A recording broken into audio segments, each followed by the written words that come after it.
है, सत्ता गिरने दो, अगली बार योगी की बारी है, योगी की बारी है, देंगे जेल। तो बिल्कुल पहुंचा देंगे। अब सर क्या नाम है? अनुज पवार। पवार साहब क्या होगा चुनाव में? ये होगा अब की बार 300 पार होगा। 300 पार। अखिलेश जी तो 402 कह रहे हैं, आप 102 घटा दी। 402 उनके आकलन होंगे, मेरा आकलन 300 पार का है। आपका 300 पार है। कैसे 300 पार आप देखते हैं कि 300 पार होंगे? हम समाजवादी पार्टी की 2012 से 17 के बीच में जब सरकार रही तो जितना विकास 2012 से 17 के बीच हुआ, आज तक इतिहास में उत्तर प्रदेश में इतना विकास किसी पार्टी की सरकार ने नहीं किया। और बीजेपी का जो बैकडाउन है ये है कि देश के बादशाह ने वायदा किया था 2 करोड़ रोजगार नौजवानों को देने का, वायदा किया था 15-15 लाख सबके खाते में भिजवाने का, वायदा किया था किसानों को उनकी आमदनी दोगुनी करने का। आप पत्रकार हैं, आप मुझे इसमें से बता दो कि एक वादा अगर कोई पूरा हुआ हो, आपको मुझसे ज़्यादा जानकारी है। मुझसे ज़्यादा जानकारी। सर क्या नाम है आपका? सक्षम पंडित। पंडित जी क्या होगा? ये तो कह रहे हैं कि बीजेपी ने वादा नहीं किया, आप तो बीजेपी को सपोर्ट कर बोल रहे हैं। अभी इन भाई ने बताया कि 300 पार, लेकिन एक जगह कंफ्यूज है, 300 पार बीजेपी हो रही है दोबारा, सपा कहीं नहीं है। 2013 के मुजफ्फरनगर दंगे को दाल कभी नहीं धुल सकता। जो हमारी जनता मरी है, जो बहुत बड़ा दंगा जिससे पूरे विश्व में छवि खराब हुई है भारत की, वो हम कैसे बोल सकते हैं? और अब ये गठबंधन कर रहे हैं, मौका परस्त राजनीति कर रहे हैं। अजीत सिंह जी कहते थे कि जिस गाड़ी पर सपा का झंडा समझो उसमें गुंडा, कैसे बोल सकते हैं? हमारे आदर्श है वो, हम तो उन्हीं का पालन कर रहे हैं। 300 पार हो रहे, ठीक कह रहे हैं, बीजेपी 300 पार हो रही है। 300 पार है। मुजफ्फरनगर की बात छेड़ दी इन्होंने। गठबंधन एक विचारधारा है, गठबंधन केवल एक विचारधारा है और विचारधारा के लोग सब एक जगह इकट्ठे हैं फासिस्ट ताकतों को हटाने के लिए, दुश्मन को खत्म करने के लिए, दुश्मनों को खत्म करने के लिए एक विचारधारा एकत्र हुई है। और अभी बीजेपी के किसी भी नेता से, किसी भी सपोर्टर से आप बात कर लो, बीजेपी का नेता कभी भी अपने जब वो बाइट देगा विकास की बात नहीं करेगा, हमेशा दंगे की बात करेगा। सुरक्षा की बात नहीं होनी चाहिए। नहीं पहले बस सुरक्षा की बात नहीं होनी। सुरक्षा किसने दी? आज उन्होंने बात छेड़ी तो कौन सी गलत की? 1090 किसने दिया उत्तर प्रदेश में? पुलिस 100 नंबर डायल 100 किसने दिया? सुरक्षा की आप बात कर लो, किसने दिया डायल 100? आज जब हम जाते हैं यहाँ से अपने गाँव में, सब गाँव में हमें 4 जगह पुलिस की गाड़ी खड़ी मिलती है। रात को 1 बजे भी जा तो बेफिक्र होकर चले जा। जी ये भैया ठीक बोल रहे हैं। अब ये खुद एक्सेप्ट कर रहे हैं कि पुलिस कानून लागू हुआ है, गुंडा कानून नहीं। पहले जो पुलिस है डिफरेंस ये है, पहले आजम खां की भैंसे ढूंढती थी, पहले जो है वसूली करने में, सरकार को पैसा पहुंचाने में पुलिस का प्रयोग होता था। आज पुलिस कानून व्यवस्था बनाने में लगी हुई है। आज खुद महसूस कीजिए, यदि यहाँ पे बीजेपी का विधायक गड़बड़ करता है तो जेल में होता है। उदाहरण के लिए आप कुलदीप सेंगर को देख सकते हैं, एक अन्य विधायक पूर्वांचल के जेल में, जिन्हें खुद योगी जी ने अरेस्ट करा है। गायत्री प्रजापति इनका मंत्री जो है जेल में पड़ा है, आजम खां जेल में पड़ा है, अखिलेश जी का नंबर आने वाला है। आप इंतजार तो कीजिए, कानून का राज है, बीजेपी का राज नहीं है, जनता का राज है, कानून का राज है। महसूस करिए आप, जो है यहाँ तो 6 बजे के बाद मेहमान नहीं आ पाए थे, लोग सड़क पे नहीं दिखे थे। 6 बजे के बाद जो है गुंडे मिलते थे सड़क पे, गुंडे मिलते। मैं आपसे सवाल पूछता हूँ कि जो इन्होंने अभी पहले सवाल खड़ा किया था कि जिस गाड़ी में सपा का झंडा उसमें बैठा है गुंडा, ये अजीत सिंह ने कहा था। तो गठबंधन हुआ तो अगर कार्यकर्ताओं की बात करें, आप जब नीचे ग्राउंड पे काम करते हो, तकलीफ नहीं होती है जब लोग ये इस बात को उठाते हैं? देखिए, गठबंधन मैंने बताया था अभी, गठबंधन एक विचारधारा है फासिस्ट ताकतों को हटाने के लिए। जब हमें फासिस्ट ताकतों को हटाना है तो हमें किन्हीं मुद्दों पर समझौता भी करना पड़ेगा। किन मुद्दों पे? मुद्दा तो है अपनी विचारधारा के मुद्दों पे समझौता करना पड़ेगा। विचारधारा पे समझौता कर लेंगे, समाजवाद की बात करते हैं, विचारधारा पे समझौता? समाजवादी तो एक विचारधारा है। अभी हमारे भाई ने बताया कुलदीप सेंगर के पता करो कितने मुकदमों में बरी हो चुका हो। जो उसकी हत्या हुई थी उस लड़की के परिवार की, उस मुकदमे में भी कुलदीप सेंगर बरी हो चुका है। बरी हो चुका है। जी बोलिए। उसके लिए यदि इनके पास, भाई साहब के पास कोई एविडेंस हो, कोई डॉक्यूमेंट हो, हमें दिखाए। ऐसे बोलने से नहीं होता, बोलने में तो जो है ही नहीं। और आप किस अखिलेश की बात कर रहे हैं? सेंगर पे तो आरोप लगे थे, ये आप मुकर नहीं सकते। कुलदीप सेंगर पर आरोप है, बरी नहीं हुए, जेल में है वो। आप ठीक बोल रहे हो, वो जेल में आज भी जमानत तक नहीं, उसका आप बरी होने की बात कर रहे हैं, उसे जमानत तक नहीं मिली। और जो अखिलेश अपने पिताजी का नहीं हुआ, अपने चाचा का नहीं हुआ, वो प्रदेश की जनता का हो जाएगा। जिस लोकदल के साथ मेरे भाई गठबंधन की बात कर रहे हैं, उसी लोकदल के विधायक जिस सदन की गरिमा नहीं जान पाए, कपड़े उतार के निर्वस्त्र घूम रहे हैं, या विचारधारा है ये? सदन की कोई गरिमा नहीं है। मेरे पास फुटेज है कहे तो अभी आपको मैं दिखा दूँ, निर्वस्त्र हो गए सदन में कूदते, उसी लोकदल के विधायक उसी सपा सरकार में कूदते हैं। और जो ये बात कर रहे हैं दंगू, क्यों ना दंगू की बात करी जाए। हमारे भाई खोए, हमने अपने रिश्तेदार खोए हैं, हमारी छवि बदनाम हुई है, ये मिट नहीं सकता है। चाह रहे हैं कि भूल जाए, नहीं भूलने के हम। अभी इन्होंने कहा आगे दंगों की बात करेंगे, बिल्कुल करेंगे हम दंगों की बात करेंगे, सुरक्षा की बात करेंगे, विकास की भी बात होगी। अभी हमारे जिले के लोकल की बात कर लीजिए आप। एक नेशनल हाईवे बनकर तैयार हो चुका है, दूसरा बन रहा है दिल्ली से देहरादून तक, उस पर जो है काम शुरू हो गया, मुआवजा खातों में आ गया है।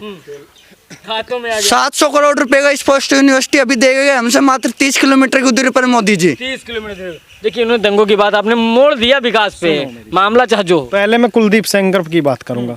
कुलदीप सेंगर कितने उस पर मुकदमे हैं, कितनों में वो बरी हो चुका, ये अपडेट आप पता करें। और कुलदीप सेंगर के जेल में रहते हुए भारतीय जनता पार्टी ने उसकी पत्नी को जिला पंचायत का अध्यक्ष का पर अधिकृत प्रत्याशी घोषित किया था। क्या ये मानसिकता है? आप गायत्री प्रजापति पर दंगों का जवाब नहीं दिया, पहले दंगों का जवाब आप दीजिए। जवाब मैं दे रहा हूँ। दंगे भारतीय जनता पार्टी ने करवाए थे, दंगे में पूर्ण रूप से भारतीय जनता पार्टी का हाथ था। आरोप मत दिए आप। नहीं, दंगे भारतीय जनता पार्टी ने कैसे करा दिया। केंद्र में इन्हीं की विचारधारा की कांग्रेस की सरकार रहती है, प्रदेश में अखिलेश की पूर्ण बहुमत की सरकार रहती है। बीजेपी ने कैसे दंगे करा दिए, बीजेपी की क्या भूमिका है? यदि दंगे बीजेपी ने कराए तो बीजेपी वाले जेल में क्यों नहीं डाले इन्होंने? और जब दंगे बीजेपी ने करा, जनता सब समझती है, सब देखती है, इनका सफाया हो चुका है। आज ये जो है 3 अंकों में भी नहीं जा पा रहे, और इस बार जो है 10 से नीचे रह जाएगा। आप देख लेना, ठीक बोल रहे हो, 300 पार। जुबान पे इनकी भी है, पता है ना भी स्थिति क्या है। केवल जो है बंदर बाट के लिए, लूट खसोट के लिए एक हो रहे हैं। एक विकास कार्य बताए बागपत में सपा सरकार में जो हो गया हो, बताए तो कोई नेशनल हाईवे बना हो। पेड़ बेच दिए नेशनल हाईवे के नाम पे, जो नेशनल हाईवे किनारे पेड़ थे 300 करोड़ रुपए के भी बेच दिए और कागजों में बना दिया हाईवे। क्या नाम है? आशुद्दीन सिद्दीकी। सिद्दीकी जी, क्या होगा चुनाव में? चुनाव में भाजपा जो अपनी बात करती है, भाजपा के कार्यकर्ता अपनी बात करते हैं, गरीब आदमियों की कौन बात करेगा, किसानों की कौन बात करेगा? जो 3 काले कानून जो भाजपा लेके आई थी, वो 3 काले कानून माननीय प्रधानमंत्री जी ने वापस लिए हैं, उसमें क्यों नहीं बताती है भाजपा के, उसमें जो है कि किसान के हक में क्या था, उसमें ये क्यों नहीं बताती है? ये दंगों की तो बात करते हैं कि दंगों की बात हम करेंगे, ये विकास की क्यों नहीं बात करते हैं? गरीब आदमी के क्यों जो है कि क्यों भलाई की बात नहीं करते हैं? 5 किलो राशन दे के और किसान के खाद से जो है कि 5 किलो आप जो है कि वो काट लेते हो, 2000 का उसको जो है कि वो देते हो कि भाई 2000 रुपये हम डायरेक्ट खाते में भेजेंगे। 2000 रुपये खाते में बेच कर डाई का कट्टा आज कितने पैसे का है?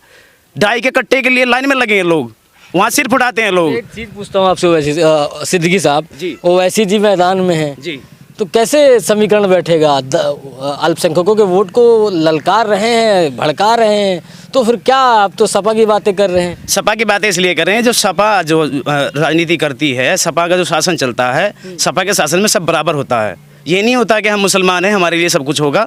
उसमें मंत्री मुसलमान के भी होते हैं, उसमें मंत्री दलित भी होते हैं, उसमें जो है कि मंत्री ब्राह्मण भी होते हैं, जाट भी होते हैं, उसमें मंत्री जो है कि मंत्री भी होते हैं, और सब शासन एक अनुशासन के जो है कि उसमें चलता है। तो बीजेपी में तो मोहसिन रजा मंत्री हैं, वो भी तो मुस्लिम है, अल्पसंख्यक है, दलित है, तो फिर कैसे आप ये कैसे कहते? अरे ये तो सब भाजपा ने अपने पक्ष में कर लिए हैं, क्योंकि ये पैसे वालों की पार्टी है, गरीब आदमियों की कोई पार्टी नहीं है। गरीब आदमियों की अगर पार्टी है, माननीय अखिलेश यादव जी हैं, सपा सरकार जो सत्ता में आएगी, तो सत्ता में आने के बाद में देख लेना परिवर्तन होगा।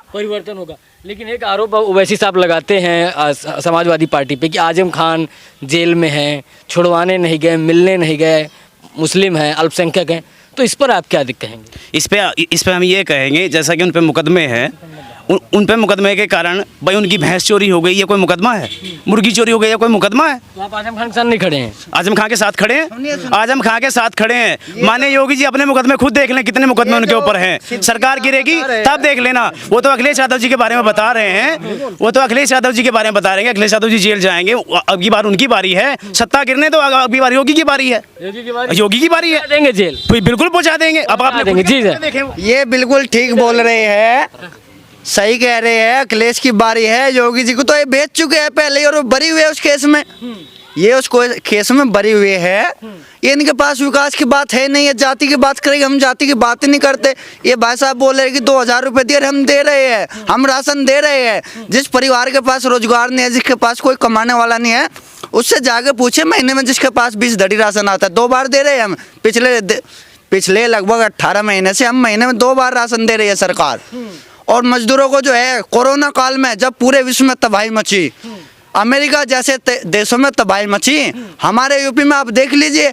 अमेरिका का एवरेज देखिए, आप यहाँ पे देखिए, यहाँ पे प्रत्येक 100 मौत पे 1 मौत भी पूरी नहीं है, वो भी पॉइंट में है। अमेरिका में प्रत्येक 100 मौत पे 7 लोगों की मौत हुई है। विकसित देशों का हाल है ये कोरोना काल में। सावन उपाध्याय।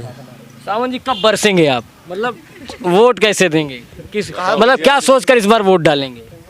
क्या हम तो जी टोपी तो समाजवादी की लगी है। कार्यकर्ता कैसे, नहीं आप हम उनसे अच्छा बताइए, आप उनका वोट डाल देंगे? नहीं, कार्यकर्ता तो कार्यकर्ता हम ये चाहते हैं कि अखिलेश जी आएंगे और जी इधर देखिए, आप मुझे चक्कर में मत पड़िए, देखिए दुनिया को देखें, बताइए।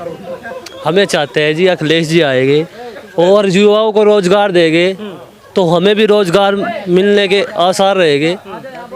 अगर मान के चलो ये बाबा की सरकार है तो अच्छे नहीं है, मुझे तो अच्छे लगे नहीं अच्छे लगे, इसलिए टोपी पहन ली। जी सर बोलिए। ऐसा है, रोजगार का तो वहाँ मतलब ही नहीं, वहाँ तो रेट फाइनल हो जा, भर्ती निकलने से पहले, विज्ञापन जारी होने से पहले 7 लाख रुपए रेट यूपी पुलिस के कांस्टेबल का है। वहाँ रोड है ना, वहाँ पर जो है रेट फाइनल रहा था कमीशन का, फाइनल कर देते हैं। एक मुख्यमंत्री थोड़ा ही रहा होता, 5-5, 6-6 मुख्यमंत्री है वहाँ तो। जो जिला अध्यक्ष है वो भी मुख्यमंत्री बने रहे। ये देखिए, ये आरोप तो लगता है नेताजी। शिवपाल यादव जब 2004 में मुलायम सिंह जी की लीडरशिप में मुख्यमंत्री बने तो यूपी में वैकेंसियां निकली यूपी पुलिस की। शिवपाल जी गए जहां पर भर्ती चलती थी और वहां से सामूहिक रूप से, सार्वजनिक रूप से लिस्ट पाट लिया जाया करती थी कि लगा भर्ती हम करेंगे। और उस साझा सरकार में स्वर्गीय चौधरी अजीत सिंह भी जी थे। अब मैं उस बात पर बोलना नहीं चाहता क्योंकि वो स्वर्ग सिधार चुके हैं। जो हमारा अध्यात्म है, सनातन धर्म में ये मान्यता है, जो स्वर्ग सिधार गया तो उसकी फिर आलोचना नहीं होती। आज उसी टाइम पे स्वर्गीय अजीत सिंह जी ये भी कहा करते थे, जिस गाड़ी पर सपा का झंडा देखो उस गाड़ी में बैठा गुंडा। आज उनके सपुत्र उसी पार्टी में है जिस पार्टी को चौधरी चरण सिंह, स्वर्गीय चौधरी चरण सिंह ने, जिन पार्टियों ने उनका साथ दिया, भारतीय जनता पार्टी उस वक्त चौधरी साहब के साथ थी, आज ये उन लोगों के खिलाफ है। और जिस कांग्रेस की बदौलत से वो प्रधानमंत्री नहीं बन पाए, अपना बहुमत साबित नहीं कर पाए, आज ये उन कांग्रेस में उनके साथ हैं। तो ये बड़े सिद्धांतों की कोई राजनीति नहीं हो रही। तो बहुत लगता है, क्योंकि जब भी जाता हूँ कहते हैं बड़ा नौकरियों में बड़ा पैसा लगता था। तो इसका जवाब आप दीजिए, आप नेता हैं। आरोप तो देखिए, कोई चीज़ अगर प्रमाणित हो, अगर कोई आदमी ऐसा हो जिसने दिए हो, मैं भी कह सकता हूं कि योगी की सरकार में 15 लाख लगता है। केवल मौखिक कहने से क्या आरोप सिद्ध हो जाएगा? योगी की सरकार में 50% कमीशन है, ठेकों में 50% कमीशन है। मैं भी कह रहा हूं ये बात, मतलब आरोप का प्रत्यारोप कर रहे हैं। बिल्कुल 50% कमीशन है योगी की सरकार में। 50% कमीशन है, क्या आरोप लग गया? पत्रकार महोदय, कोई मंत्री जेल में गया क्या? गायत्री प्रजापति आज तक बाहर नहीं निकला। सारा खनन का आरोप गायत्री प्रजापति, जिस कारण समाजवादी गवर्नमेंट ही चली गई, और आरोप यहां तक लगते हैं कि उनकी पार्टी गई, राष्ट्रीय अध्यक्ष ने उनकी वजह से जेल में गए, क्योंकि हजारों करोड़ का मामला घोटाला करके अंदर है। इस गवर्नमेंट में कोई भी ठेका ऑनलाइन बगैर ऑफलाइन हो रहा है क्या? ऑफलाइन हो रहा है क्या? सारे ठेके जितने भी ऑनलाइन है। ऑनलाइन का मतलब क्या है? रेवेन्यू गवर्नमेंट में जाएगा। पूर्ववर्ती की सरकारों में, जब बसपा की गवर्नमेंट रही हो, जो समाजवादी गवर्नमेंट रही, कोई भी ठेका अगर ऑनलाइन हो, आप खुद पत्रकार हैं, आपको सारी जानकारियां हैं। ये भाई साहब समाजवादी के हैं, इन लोगों को जानकारियां, हमें सब जो जानकारियां हैं। अगर कहीं ऑफलाइन चीजें हो रही हैं तो गड़बड़ियां हैं, और जिन सरकारों में ऑनलाइन चीजें हो रही हैं, हर चीज पारदर्शिता है, हर चीज मेरिट है, ठेके हैं, वो भी तो ऑनलाइन है। पहले क्यों ऑनलाइन नहीं होते थे भाई? पहले क्यों नहीं ऑनलाइन होते थे सर? देखिए, ठेका का ये यहाँ विषय नहीं है, वरना तो मैं बता दूंगा ऑनलाइन ठेके में भी कैसे सेटिंग होती है। इस चीज़ का मुझे सेटिंग होती है, उसमें सेटिंग होती है। हमने खुद ठेकेदारी करी है। आपने सेटिंग किया है? सेटिंग होती है ऑनलाइन में। आपने सेटिंग किया? बिल्कुल। अच्छा, आपने भी सेटिंग बिल्कुल किया। ऑनलाइन में सेटिंग होती है। वो जो सक्षम अधिकारी होता है, एक्शन जिस सक्षम अधिकारी के से ठेके निकलते हैं, वो अपने लोगों को ठेके देते हैं। आप ये रिकॉर्ड निकाल लो, फिर भी सारे ठेके ऑनलाइन में भी उन्हीं लोगों के पास हैं। उनके पास सवाल पूछ के खत्म करना था कुरैशी साहब। अरे, सबकी नज़र अल्पसंख्यक पे है, वोट अल्पसंख्यक का सब कोई लेना चाहते हैं। कल मैं मेरठ गया था, तो मेरठ में एक बुजुर्ग थे, फैयाज भाई नाम था उनका, वो उन्होंने बीजेपी ज्वाइन कर ली, तो उनके घर से उनको निकाल दिया। उनके घर से उनको पीटा गया और उन्होंने आरोप लगाया कि लाल टोपी वालों ने मुझे मार के निकाला, मैंने बीजेपी ज्वाइन कर ली। इस पर आप क्या कहेंगे, आपकी टिप्पणी? मेरी टिप्पणी तो केवल ये है, जैसे कि उन पे आरोप लगा दिया गया कि भाई तुम जो है कि भाजपा ज्वाइन कर ली तुमने, उन्हें समाजवादी वालों ने पीट के निकाल दिया। वो कुछ चुनिंदा जो कार्यकर्ता जो भाजपा के हैं वो टोपी रख के ये गड़बड़ी करते हैं।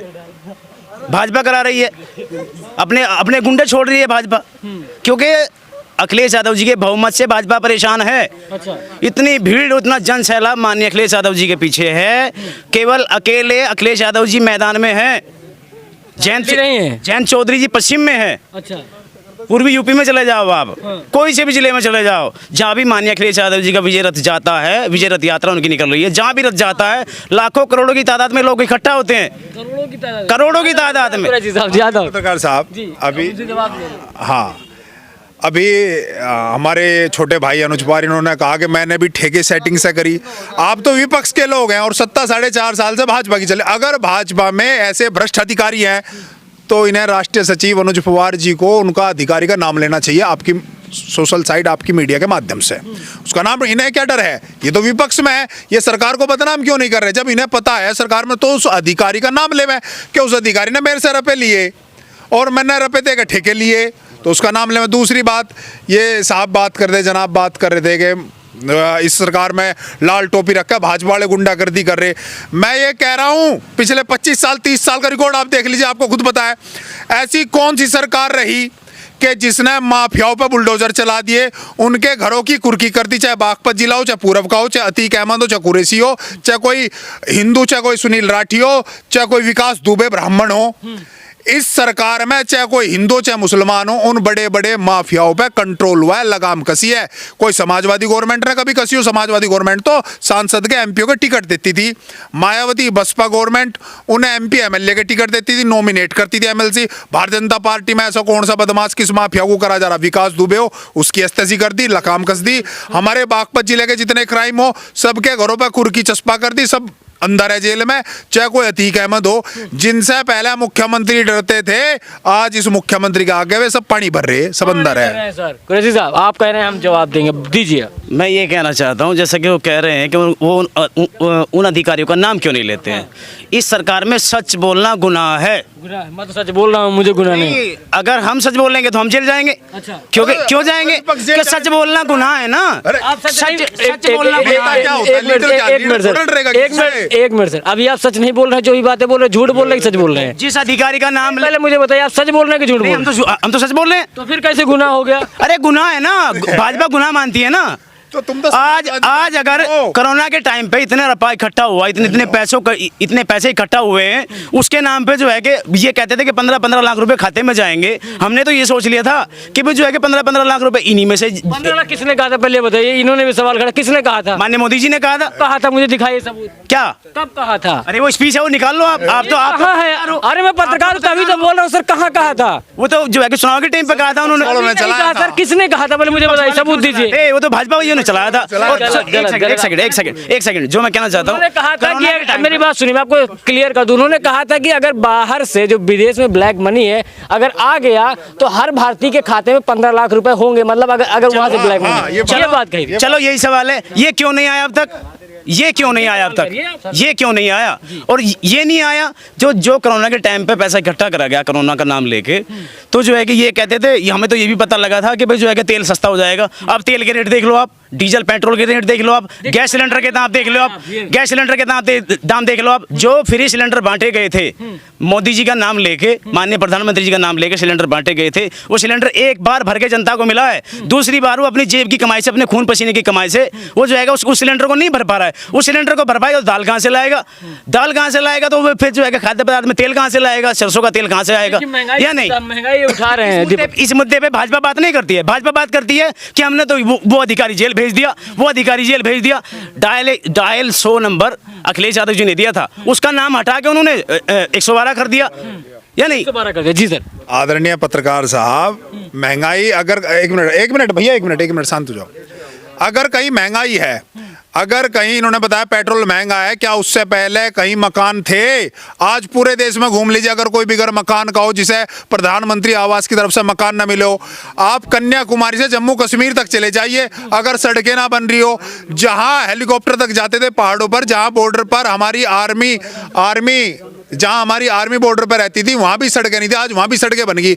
आप दिल्ली से बागपत आए हैं, क्या पहले ऐसी सड़कें थी? पहले गड्ढों में सड़कें होती थी। आज मेरठ से दिल्ली चले जाइए, पता नहीं चलता दिल्ली से मेरठ आ गए। कितना भारत के अंदर इंफ्रास्ट्रक्चर खड़ा हुआ, कितनी मजबूत भारत आज स्थिति में है, पूरा वर्ल्ड भारत का लोहा मान रहा है। अगर महंगाई हो रही है तो कोई महंगाई अपनी जेब में थोड़ी ना रख रहा है, उस महंगाई से पब्लिक के लिए लगाया जा रहा है उस पैसे को। तो बहरहाल बने रहिए द न्यूज़पेपर के साथ। ये हमारे सपा के कुछ भाई थे और 1 से 2 लोग बीजेपी के भाई थे। और जिस तरह से उत्तर प्रदेश में चुनाव है, अब देखिए किसकी सरकार आती है, साइकिल दौड़ेगी या हाथी दम भरेगा या कमल का फूल खिलेगा, ये तो आप लोगों को तय करना है। बहरहाल बने रहिए द न्यूज़पेपर के साथ। मैं हूँ राजवीर शाह। जय हिंद।